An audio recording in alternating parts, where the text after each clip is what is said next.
Welcome to Real Estate Common Sense. I'm your host, Lisa Spencer.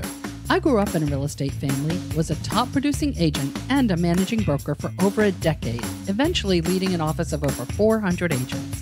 What I've discovered is common sense is not that common, especially when it comes to launching, building, or expanding a real estate business.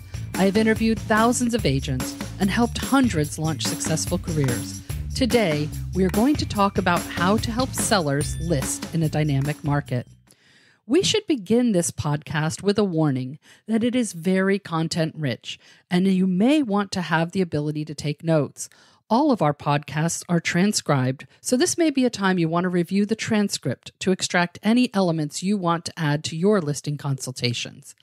If you've been tuning into our podcast sequentially, you know that in our last episode, we covered the 10 questions that reveal seller motivation. These questions usually precede the listing appointment and are reviewed in a conversational manner to set the stage for the next steps of the listing consultation. In my book, Real Estate Common Sense, we divide the listing process into 5 steps. The bulk of this podcast will be dedicated to step 4, demonstrating your value. But for the sake of continuity and flow, we'll review a brief summary of steps 1 through 3. The first step was the interview, which we covered in the 10 questions that reveal seller motivation. Step 2 is to tour the home or property. Hopefully, you do not need a podcast episode to describe how to tour the property. And there are 2 schools of thought around this. I'll do my best to present an unbiased review of these 2 methods. When I had a real estate business in Morristown, New Jersey, we always went to the home ahead of the consultation meeting. Some of the homes in our town dated back to the 1800s, and most homes were unique and had a lot of variation as to the updates and renovations. In that environment, it was important to preview the home before preparing any kind of market analysis. We used this time to take room measurements and photos. My first few years in real estate, we literally took our film to the 1-hour photo and used a glue stick to put them on a brochure. I'm sure I lost some of you with 1-hour photo, but desktop printing was revolutionary for the real estate industry. After the pre-listing tour, we would leave behind the disclosures and the seller would then review them, and we'd head back into the office to prepare our CMA or comparative market analysis. We could come into our listing appointment fully loaded with customized brochures and a detailed listing information sheet. This method had some merits in that we had time to explore both the home and the personality of at least one of the sellers. Once I moved to Florida in 2005, the one-step appointment was more popular. Software for market analysis replaced our research in the MLS books and DOS programs. I may have lost a few more of you there. And the speed and ability to take on more became the focus. Incorporating a tour in a one-step appointment can also provide some nice ice-breaking conversation. And let's face it, Realtor.com and Zillow have taken a lot of the mystery out of the market analysis. Most sellers are already aware of a price range for their home, if not fixated on one. The method you choose to accomplish your property tour is up to you. You are responsible as a real estate professional for accurately documenting the material facts and features of the homes you list. So please don't cheat this process. As a broker, I have seen agents get caught up in representing that a home had a water softener, only to find out that it was rented. Guess who's buying a water softener? Even worse is the agent who assumes that because all of the other houses on the street are on a public sewer system, that this home must be too. Oops. Do you know how much it can cost to connect to public sewer, even if it's already on the street? Hopefully, the days of short sales and bank-owned properties were the reason that some of those things happened. The reason why our profession even exists is because consumers felt protected by working with an agent who could be a knowledgeable guide to help them through a process that they may only navigate a few times in their life. The property tour and documenting the material features of a home and property are an important step in the listing process. I'm not sure how to make it interesting because it involves so much detail, but spend some time developing systems around how you will accomplish this valuable part of the service we provide. After step 1, the interview, and step 2, the tour, we move into step 3, which is to meet with all of the decision makers, hopefully in the same appointment for efficiency and effectiveness. This is a common sense step, hardly worth mentioning, and since our podcast is titled Real Estate Common Sense, we are going to cover it because I feel I have seen agents burned by skipping it. In the days of e-signature, this may appear unnecessary, and of course, meeting through an online portal is acceptable. Meeting with all the decision makers to secure the listing is essential because it is not only about securing a signature on a document. You are preparing them for a journey and assessing their willingness to work with you and the other sellers. For instance, I once got a tiny condo in Florida with 9 heirs to the estate through probate and to a successful sale in 2 weeks. That scenario could have taken up to 2 years if we weren't all on the same page. You will repeat the getting to know you interview questions with all of the decision makers. And in the case of an estate, add a few more questions to that getting to know you, like, are you working with a probate attorney? Or how should we handle negotiations when an offer comes in? Keep it cordial and engaging without spiraling into too much detail. Then you can move on to step 4, demonstrating your value. And this is where we're going to spend the bulk of our podcast. If you have a solid presentation booklet or a slideshow that can demonstrate the value you provide and how you will provide a way to help the seller get the most amount of money in the least amount of time with the least inconvenience to them, you will find that you will not have to defend your professional fees. So we're pretty deep here into this conversation, and we're about to dig into the details. So let's refresh that this episode is about helping sellers list in a dynamic market. You will need to be prepared to adjust the conversation to meet the market of the moment and still address the universal concerns of sellers about how to obtain the best price possible. Here is where experienced agents can have an advantage. They simply have more time on the job and understand the subtle signals of the market and the finesse of explaining the process. But if you were an astute listener and captured the areas of focus and concern for the sellers, and then you address them in this step, you can easily win their confidence and thereby the listing. You are not going to address all of the things that I'm going to mention now, but I am going to list all of the things that we do as agents. The key is to focus and elaborate on what was important to the seller. The only way you'll know that is if you did those questions, the getting to know you questions in the beginning. So hopefully you'll develop some kind of visual aids, or you may simply want to put them on a list. So here we go. Here are the services that you can provide before the listing even goes live. You can explain your agency relationship. This is important to explain your fiduciary responsibilities, and you can work in many different ways in most states. So it's important to know what type of agency relationship you're going to have, and simply explaining this to a seller sometimes sets you above any of the other agents that they have interviewed. Offer a home warranty or mortgage and title services. Many consumers like the ease of being connected with these services, and if you have affiliated businesses, this also provides a segue for you to get the appropriate disclosures signed. Then provide a written marketing plan, testimonials, or reviews. These can be very reassuring to the seller. Then, before the listing even goes live, you can provide information about the current conditions and prepare a comparative or competitive market analysis. And we'll talk more about this in step 5. You can provide staging for success suggestions. I only mention this if during our previous interview, they requested assistance with staging. Don't mention staging at all if you've walked in and this home is just beautiful and ready for a photo shoot right now. They may not be interested in your suggestions, and they don't need them if the house looks beautiful. Then you can talk about how you schedule professional interior and exterior photos. Of course, only if you use a professional photographer. Gather a complete list of home specifications and complete the MLS data sheet and let the seller review that. Show them the amount of work that goes into just putting a listing in the MLS. You're going to provide them with seller disclosure statements, which they will complete. And then you'll also provide a seller estimated closing costs. And you can work with a lender or a title company to get this if you don't have a way to do it yourself. So those are just some of the things you're going to cover before you even list the home. And sometimes it's important to cover these details with the seller so they know that our job is more than just finding a buyer and immediately going to the closing table with that buyer. So now let's talk about the marketing elements.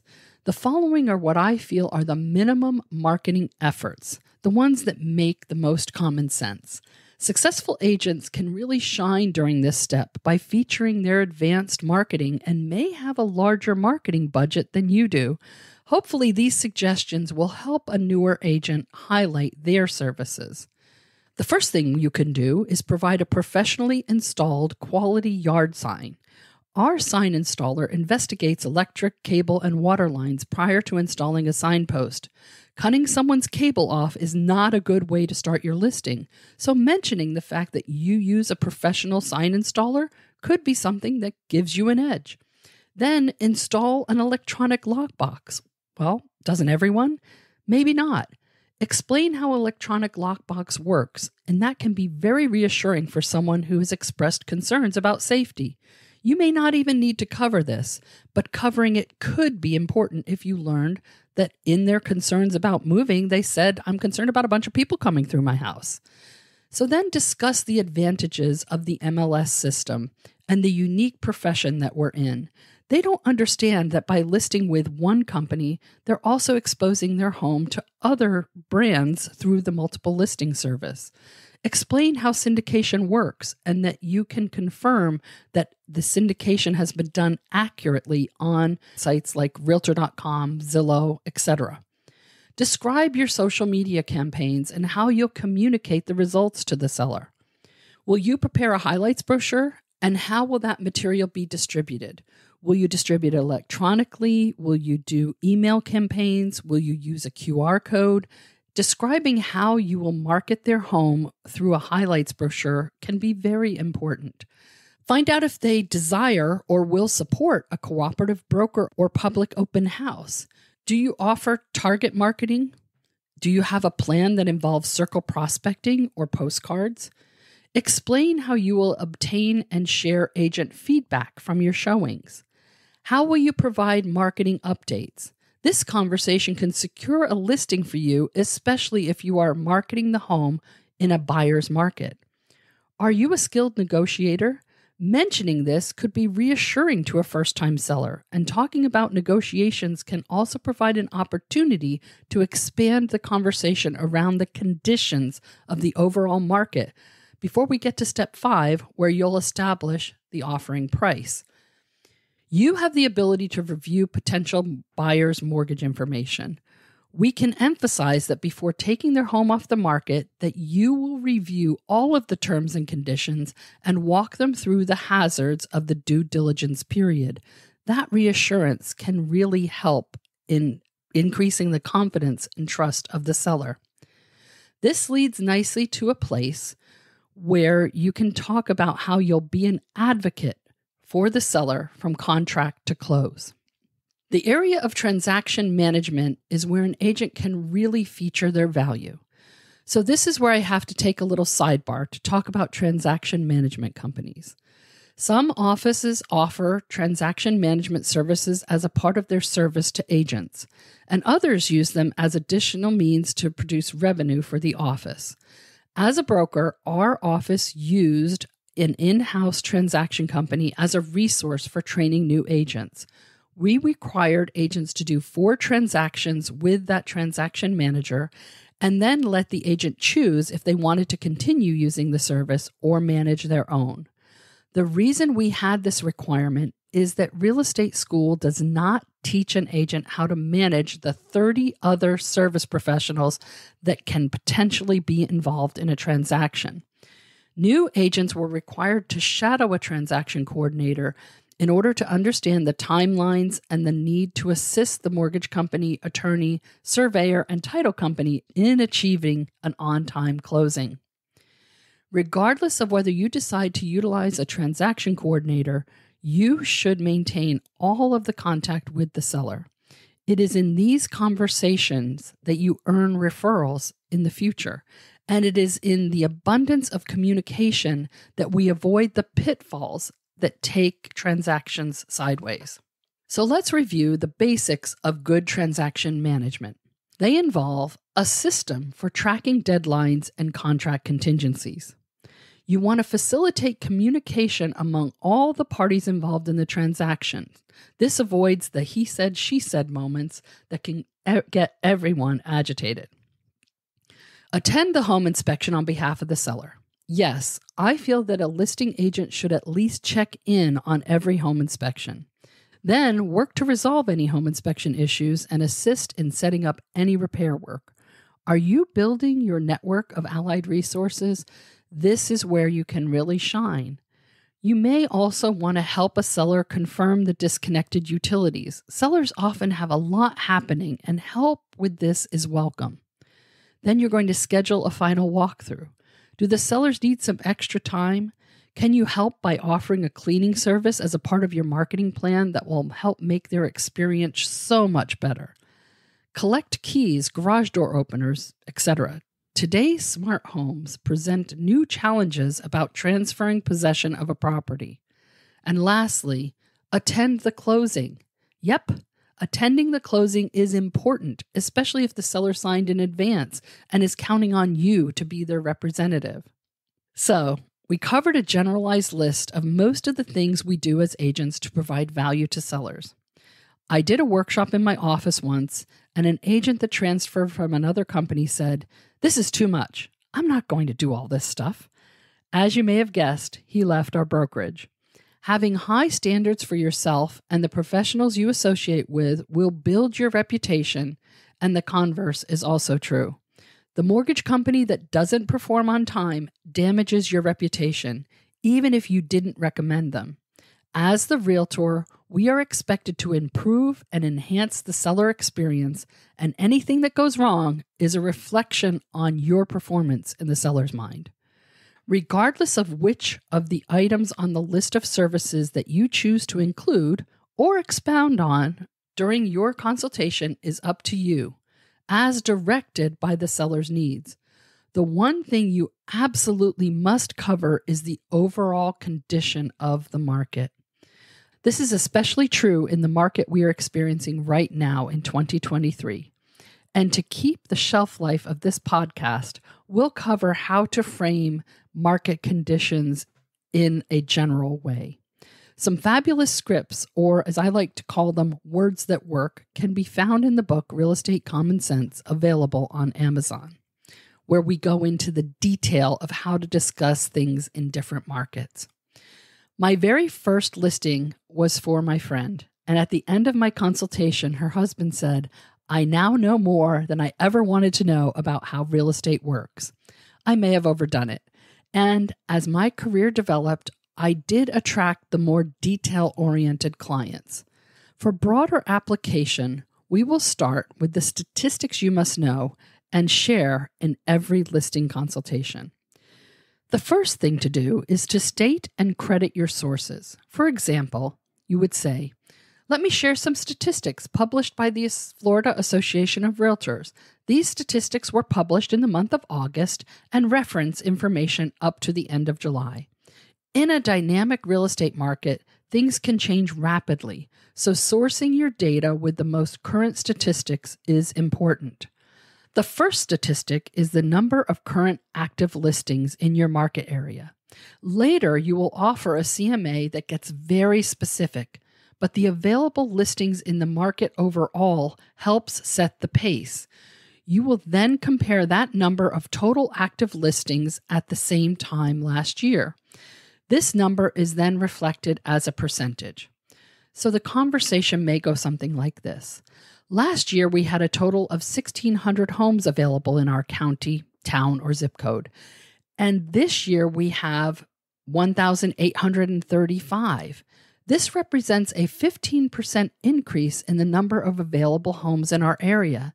And as you know, the more homes that are available, the less pressure there is driving pricing upward. So you'll notice that I did not use terms like inventory or absorption rate.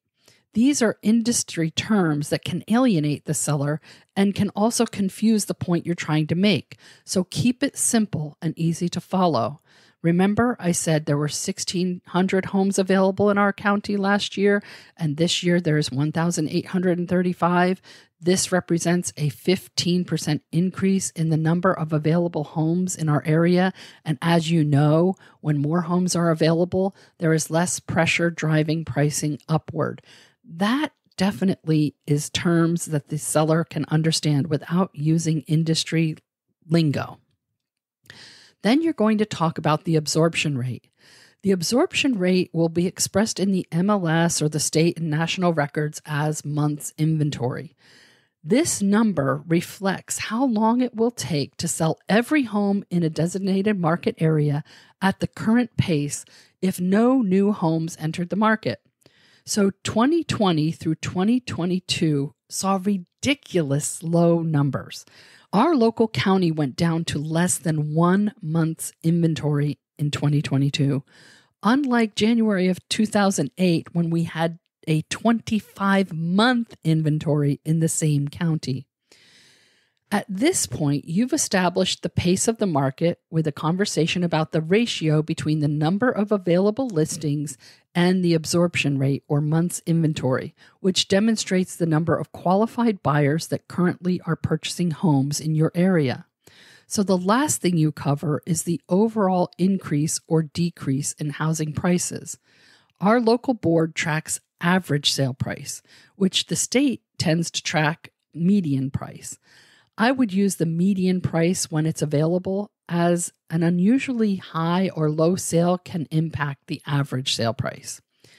There are many more charts and statistics that I'd like to employ, and if you geek out on market stats, check out our live workshops calendar on realestateCommonSense.com or contact us to schedule a private workshop on how to really dig into local area statistics in Florida.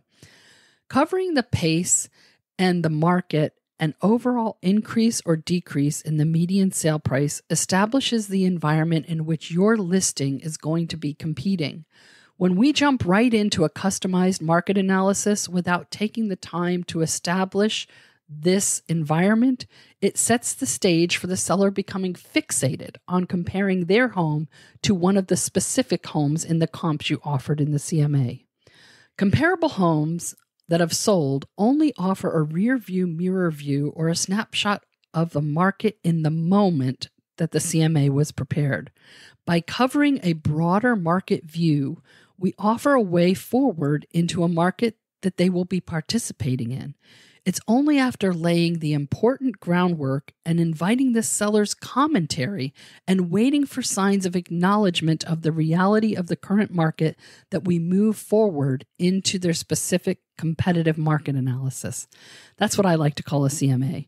Rather than calling it a comparative market analysis, I refer to it as a competitive market analysis.